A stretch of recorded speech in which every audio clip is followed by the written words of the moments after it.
اثر ہے وہ بہت کم لوگ جانتے ہیں۔ ناظرین، یہ وہ عمل ہے، یہ وہ وظیفہ ہے جو آپ کی ساری پریشانیوں کو ختم کر دے گا۔ آپ کے اوپر لاکھوں کروڑوں کا بھی قرض ہے تو انشاءاللہ وہ بھی چٹکیاں بجاتے ہی ادا ہو جائے گا۔ قرضوں کے ادا ہونے کے ایسے اسباب پیدا ہوں گے کہ پھر آپ سب خود بھی حیران رہ جائیں گے۔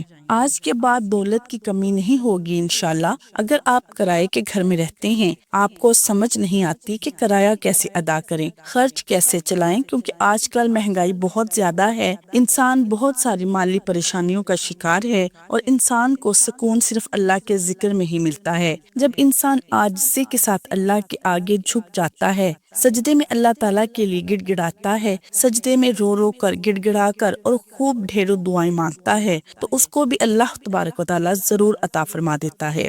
ناظرین، ہم اس وظیفے میں آپ کو بتاتے ہیں کہ اللہ سے مانگنے کا کیا طریقہ ہے۔ جب آپ کو طریقہ سمجھ آ جائے گا تو پھر آپ کو کسی بھی مزید وظیفے کی ضرورت نہیں پڑے گی، آپ نے صرف ہاتھ اٹھانے ہیں اور آپ کو ملنا شروع ہو جائے گا۔ لیکن اس سے پہلے آپ کے کچھ اعمال ہوتے ہیں، آپ نے چھوٹی چھوٹی غلطیاں کی ہوتی ہیں جو ہماری دعائیں قبول نہیں ہونے دیتی۔ ناظرین، اگر آپ کہیں ملازمت کرتے ہیں تو پوری ایمانداری سے اپنی ڈیوٹی سر انجام دیں۔ اگر کاروبار کرتے ہیں تو آپ اپنا کاروبار حلال طریقے سے کرو، رزق کمانے میں حلال ذریعہ استعمال کریں، جیسے کہ اللہ تبارک تعالیٰ کے پیارے نبی صلی اللہ علیہ وسلم نے کاروبار کیا تھا۔ آپ بھی اسی طرح ہی کام کریں گے، حلال اور پاکیزہ رزق کمائیں۔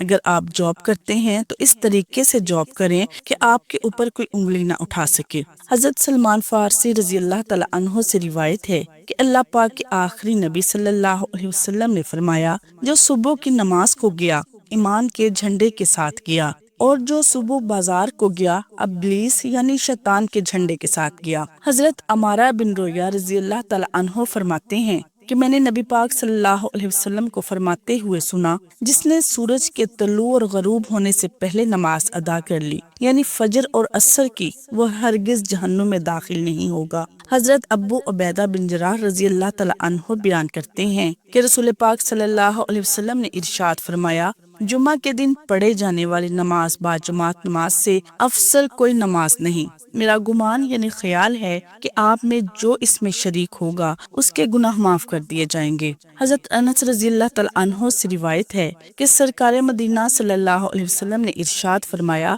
جس نے ایک ہی دن فجر اور عشاء کی با جماعت نماز پڑھی، اس کو اللہ پاک دو چیزوں سے آزاد کر دے گا، ایک نار یعنی آگ سے، دوسری نفاق یعنی منافقت سے۔ نماز جنت کی چابی ہے۔ اللہ پاک ہمیں وقت پر پانچوں نمازیں پڑھنے کی توفیق عطا فرمائے، آمین۔ یا الہی فجر میں ہم کو اٹھنے کا شوق دے، سب نمازیں ہم پڑھیں وہ ذوق دے۔ جو صبح کی نماز سورج نکلنے سے پہلے پڑھ لے یعنی باجماعت ادا کرے، ایسا بندہ اللہ پاک کے ذمہ میں چلا جاتا ہے۔ جو دو نمازیں یعنی فجر اور عصر کی نماز شوق سے پڑھتا ہے، اللہ پاک اس کے لیے باقی نمازیں پڑھنا آسان کر دیتا ہے۔ جب اسے موت آئے گی تو اللہ پاک اس کے لیے جنت کے 8 دروازے کھول دیتا ہے۔ فجر کی سنت دنیا کے خزانوں سے بہتر ہے۔ اللہ قیامت کے دن اسے دیدار نصیب فرمائے گا۔ فرمانے مبارک ہے کہ اے میرے صحابہ، منافق بندے پر بوجھ اور سب سے بڑی نماز فجر ہے۔ فجر کی نماز کی فضیلتوں کو مد نظر رکھتے ہوئے گزارش ہے کہ اگر آپ اپنی دنیا اور آخرت سنوارنا اور دونوں جہان میں کامیابی حاصل کرنا چاہتے ہیں تو فجر کی نماز کو اپنے اوپر لازمی کر لیں۔ اللہ پاک ہماری موت اور آخری سانسیں بھی نماز فجر ادا کرتے ہوئے عطا کریں گے، آمین۔ ناظرین، سب سے پہلے ایک مرتبہ بسم اللہ الرحمن الرحیم پڑھ لینی ہے۔ رسول پاک صلی اللہ علیہ وسلم کا ارشاد ہے کہ دروازہ بند کرتے وقت بسم اللہ پڑھو، چراغ گل کرتے وقت بسم اللہ پڑھو، برتن ڈھانپتے ہوئے بسم اللہ پڑھو، اور مشک کا منہ بند کرتے ہوئے بھی بسم اللہ پڑھو۔ کھانے پینے سے پہلے، وضو کرنے سے پہلے، کشتی میں سوار ہونے سے پہلے، ہر کام سے پہلے بسم اللہ پڑھنا مستحب ہے۔ ناظرین، اس کے بعد آپ نے نبی کریم صلی اللہ علیہ وسلم کی ذات اقدس پر 11 مرتبہ درود ابراہیمی پڑھ لینا ہے۔ درود پاک بے شک ابراہیمی پڑھ لیں یا کوئی بھی چھوٹے سے چھوٹا درود پڑھ لیں، لیکن درود ابراہیمی کی فضیلت سب سے زیادہ ہے۔ حضرت عمر رضی اللہ تعالیٰ عنہ روایت کرتے ہیں کہ ایک شخص نے حضور پاک صلی اللہ علیہ وسلم کی خدمت بابرکت میں حاضر ہو کر اپنی مفلسی اور تنگ دستی کی شکایت کی تو آپ صلی اللہ علیہ وسلم نے فرمایا، جب تم گھر میں داخل ہو تو گھر میں کوئی ہو تو اسے سلام کرو، اور اگر کوئی نہ ہو تو مجھ پر سلام عرض کرو، اور ایک بار قل ھو اللہ احد یعنی سورہ اخلاص پڑھو۔ اس شخص نے ایسا ہی کیا، اللہ تبارک تعالیٰ نے اسے اتنا مالا مال کر دیا کہ اس نے اپنے ہمسایوں کی بھی خدمت کی۔ فرمان مصطفیٰ صلی اللہ علیہ وسلم ہے، جس نے استغفار کو اپنے اوپر لازم کر لیا، اللہ عز و جل اس کی پریشانی دور فرمائے گا اور ہر تنگی سے اسے راحت فرمائے گا، اور اسے ایسی جگہ سے رزق عطا فرمائے گا جہاں سے اس کا گمان بھی نہ ہوگا۔ حضور نبی کریم صلی اللہ علیہ وسلم کا ارشاد پاک ہے، کیا میں تمہیں وہ چیز نہ بتا دوں جو تمہارے دشمن سے تمہیں نجات دے اور تمہارے رزق کو وسیع کر دے؟ تو دن رات اللہ تبارک و تعالیٰ سے دعا مانگتے رہو کہ دعا مومن کا ہتھیار ہے۔ حضرت عبداللہ بن عمر رضی اللہ تعالیٰ عنہ روایت کرتے ہیں کہ ایک شخص حضور پاک صلی اللہ علیہ وسلم کی خدمت میں حاضر ہوا اور اپنی تنگ دستی کا شکوہ کرنے لگا تو آپ صلی اللہ علیہ وسلم نے اس آدمی سے فرمایا، کیا تمہیں وہ تسبیح بھول گئی ہے جو ملائکہ کی تسبیح ہے؟ تمام مخلوقات کی تسبیح ہے، اسی کے ذریعے سب کو رزق دیا جاتا ہے۔ حضرت عبداللہ بن عمر رضی اللہ تعالیٰ عنہ نے عرض کیا، یا رسول اللہ صلی اللہ علیہ وسلم، وہ کون سی تسبیح ہے؟ آپ صلی اللہ علیہ وسلم پہلے ٹیک لگا کر تشریف فرما تھے تو سیدھے ہو کر بیٹھ گئے۔ آپ صلی اللہ علیہ وسلم نے فرمایا کہ اے ابن عمر، صبح صادق کے طلوع ہونے سے پہلے نماز فجر کے درمیان یہ کلمات سبحان اللہ و بحمدہ سبحان اللہ العظیم استغفر اللہ 10 مرتبہ پڑھ لو۔ اللہ تعالیٰ ہر اس کلمے کے بدلے جو تم کہو گے ایک فرشتہ پیدا فرمائے گا جو قیامت کے دن تک تسبیح بیان کرتا رہے گا اور اس کا ثواب تمہیں ملے گا۔ ناظرین، فجر کی نماز کے بعد 100 مرتبہ پڑھیں سبحان اللہ و بحمدہ سبحان اللہ العظیم استغفر اللہ، سبحان اللہ و بحمدہ سبحان اللہ العظیم استغفر اللہ، سبحان اللہ و بحمدہ سبحان اللہ العظیم استغفر اللہ۔ انشاءاللہ آپ کی تمام پریشانیاں دور ہو جائیں گی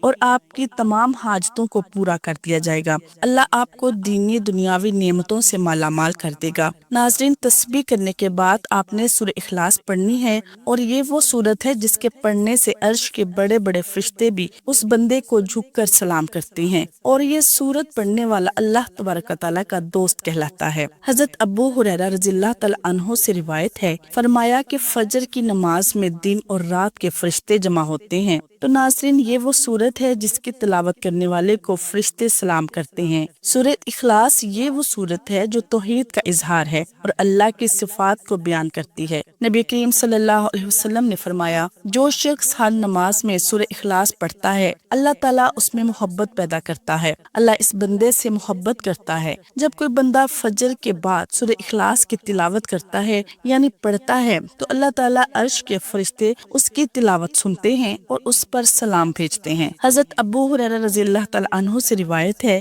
رسول اللہ صلی اللہ علیہ وسلم نے فرمایا، جو شخص فجر کی نماز کے بعد 12 مرتبہ سورہ اخلاص پڑھتا ہے گویا اس نے 4 دفعہ قرآن پڑھ لیا۔ حدیث اس بات کی گواہی دیتی ہے کہ فجر کے بعد سورہ اخلاص کی تلاوت کرنے والے کو فرشتے سلام کرتے ہیں اور اس کے عمل کو اللہ کے سامنے پیش کرتے ہیں۔ یہ سورت چھوٹی ہونے کے باوجود اس کی تلاوت کا ثواب بہت عظیم ہے، بہت زیادہ ہے۔ نبی پاک صلی اللہ علیہ وسلم نے فرمایا، جس نے سورہ اخلاص کو 3 بار پڑھا اس کے لیے جنت میں ایک محل بنا دیا جائے گا۔ تو ناظرین، فجر کی نماز کے بعد کم از کم 10 بار یا 11 بار اس سورت کو لازمی پڑھیں۔ چھوٹی سی سورت ہے لیکن وہ سورت جو آپ کی زندگی کو خوشیوں سے بھر دے گی اور آپ کے دونوں جہان جو ہیں وہ سنور جائیں گے۔ سورہ اخلاص پڑھنے کے بعد دوبارہ سے 11 مرتبہ درود پاک پڑھنا ہے۔ درود پاک پڑھنے کے بعد آپ نے اللہ پاک سے دعا مانگنی ہے۔ جب بھی مانگنا ہے اللہ سے مانگنا ہے، اور برکت والا اور خیر والا عافیت والا رزق مانگے، سکون والا رزق مانگے۔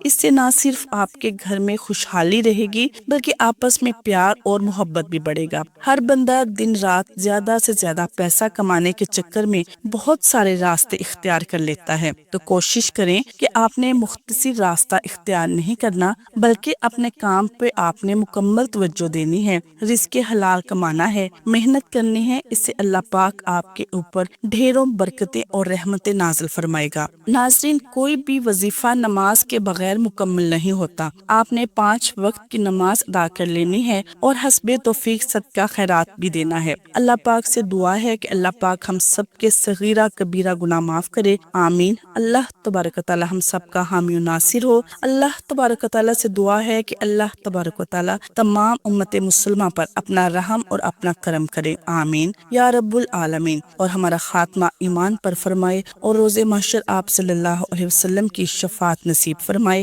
آمین۔ ناظرین، ویڈیو پسند آئے تو لائک شیئر ضرور کریں، جزاک اللہ خیر۔